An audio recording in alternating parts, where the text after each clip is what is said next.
OC నా కంచు కనకాంబరం, ఈ రోజు నేను కపుల్ బైక్ రేసింగ్ లో పార్టిసిపేట్ చేయబోతున్నాను.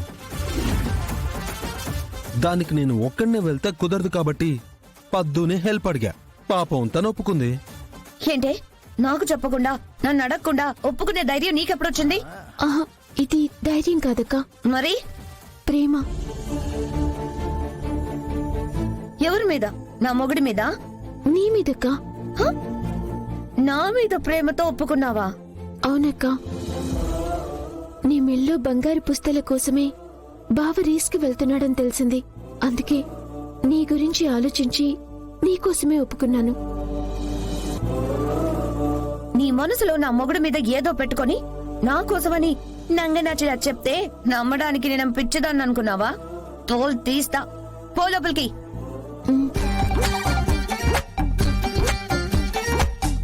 ఏయ్ ఆగు పద్దు, ఆగు. ఏయ్ పద్దుని లోపలికి పంపిస్తే మరి నా కపుల్ రేసింగ్ ఏమవ్వాలి? నాతో నువ్వు వస్తావా? చెప్పు, నువ్వు వస్తావా? నువ్వు వస్తానంటే ఓకే, లేదంటే నేను పద్దుతో కలిసి రేసింగ్ కి వెళ్లాల్సిందే. వస్తాన్రా, కానీ దానిలా వెనక కూర్చుని నిన్ను గెలిపించడానికి కాదు, వెంటే ఉండి ఓడిస్తా.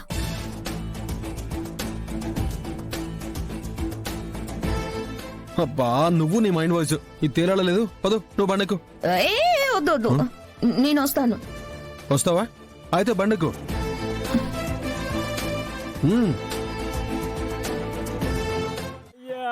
ఏమైందిరా? చూడు రే భద్రం, ఎందుకు అలా ఏడుస్తున్నావు?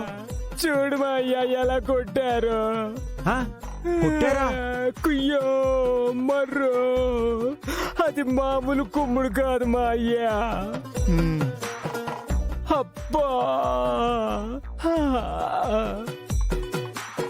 నన్ను ఇక్కడి నుంచి తీసుకెళ్ళు మా అయ్యా. నిన్ను తీసుకెళ్ళడానికే కదరా లాయర్ని తీసుకొచ్చాను. ఒరే, నువ్వు కాసేపు కామ్గా ఉండరా.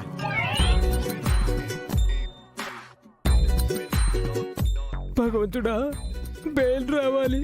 ఓకే సార్, రేపు వచ్చి తీసుకెళ్ళండి. చూడు మావయ్య. రే గోల చేయకురా. సార్, లాయర్ గారు, ఏమైంది లాయర్ గారు? రేపు మీ వాడికి తప్పకుండా బెయిల్ వచ్చేస్తుంది, డోంట్ వరీ. రేపు అంటాడండి మా అయ్యా, ఇది మంచి లాయరేనా? మా అయ్యా, డిస్ట్రిక్ట్ కోర్టు లాయర్ని మాట్లాడు మా అయ్యా. రే, రేపంటే ఎన్ని రోజులుందిరా? ఒక రాత్రి అంతే, తెల్లారితే రేపు. నీకేం మా అయ్యా, ఒక రాత్రిలో తెల్లారిపోద్దంట. ఈడ నాకు పగిలిపోతుంది మా అయ్యా. ఒక్క రాత్రా?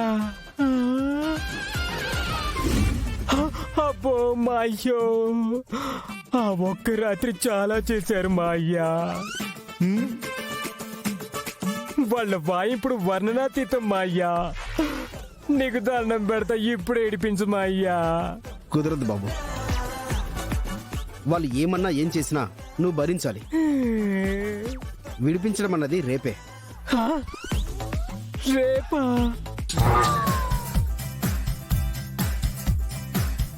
రే రే రే అవును పంతులు గారు, గౌరీ పూజతో పాటు నా మనవడి మనవరాలి 16 రోజుల పండగ కూడా జరిపించాలి. మీ ఇంటికి కారు పంపిస్తాను, వచ్చేసేయండి. ఏంది నాయనా, 16 రోజుల పండగ ఏర్పాట్లన్నీ దగ్గరుండి నువ్వే చేయిస్తుండవా ఏంది? అవును, నేనే అన్ని దగ్గరుండి చేయించాలని నిర్ణయించుకున్నాను.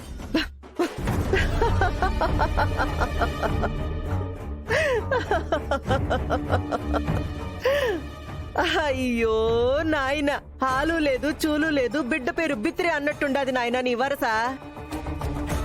అఖిల, అంతే కదా నాయనా, మరి నీ మనవడు గొలుసు తెస్తాడో గోచి తెస్తాడో తెలుసుకోకుండా ఇట్ట 16 రోజుల పండగని అందరికీ చెప్పేస్తే చివరికి పరువు పోదు? నా మనవడు గొలుసు ఖచ్చితంగా తెస్తాడు. వాడికి అంత సీన్ లేదు నాయనా. వాడేంటో, వాడికి ఎంత సీన్ ఉందో నిన్నే చూపించాడు కదమ్మా. ఒక వింటేజ్ కారుని రిపేర్ చేసి 2 నెలల జీతాన్ని 2 గంటల్లో సంపాదించాడు నా మనవడు. ఇవాళ బైక్ రేసులో అడుగు పెడుతున్నాడు, అక్కడ కూడా గెలుపు సాధిస్తాడు, గొలుసుతోనే వస్తాడు. ఆ వెంకిగాడు గెలవకూడదు, పుస్తెల తాడుతో రాకూడదు. చూద్దాంలే నాయనా, చూద్దాం. బావగారు ఎక్కడా? హా.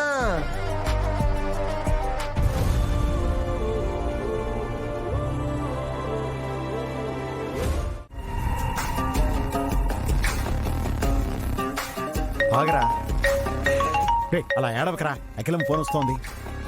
హలో అఖిలమ్మ. యాడుండారు బావగారు? పత్తా లేకుండా యాడికి పోయినారు? ఈ ఏదో భద్రంగాడికి బెయిల్ ఇప్పించడానికి వచ్చానమ్మా. ఆ కొండ ముచ్చుగాని బేలికి ఇప్పుడు తొందరే వచ్చుండాది. అవతల మన కొంపలు మునిగిపోతుండే బావగారు. ఏమైందమ్మా? ఊళ్ళో యాడ్నో బైక్ రైడింగ్ పోటీలు నడుస్తుండాయంట కదా. హా, ఆ పోటీల్లో గెలిచినోళ్ళకి 5 లక్షలు ఇస్తారంట. అందులో పాల్గొనేదానికి ఆ వెంకిగాడు పోయుండాడు. ఆడా పోటీలో గనక దిగితే 5 లక్షలు వాడి అకౌంట్లో పడినట్టేనమ్మా. అట్టా పడితే మనం ఓడిపోయినట్టే బావగారు. వాడి బైకు నట్టు బోల్టులు తీస్తారో లేక వాడు బైకు నుండి పడేలా చేస్తారో మీ ఇష్టం. వాడు ఇంటికి రావడం అంటూ జరిగితే విరిగిన ఎముకలతోనే రావాలా, గెలిచిన డబ్బులతో మాత్రం రాకూడదు బావగారు. నాకు అర్థమైంది అఖిలమ్మా. ఇగో ఇంకా నాకు వదిలే, నేను చూసుకుంటాగా. ఆ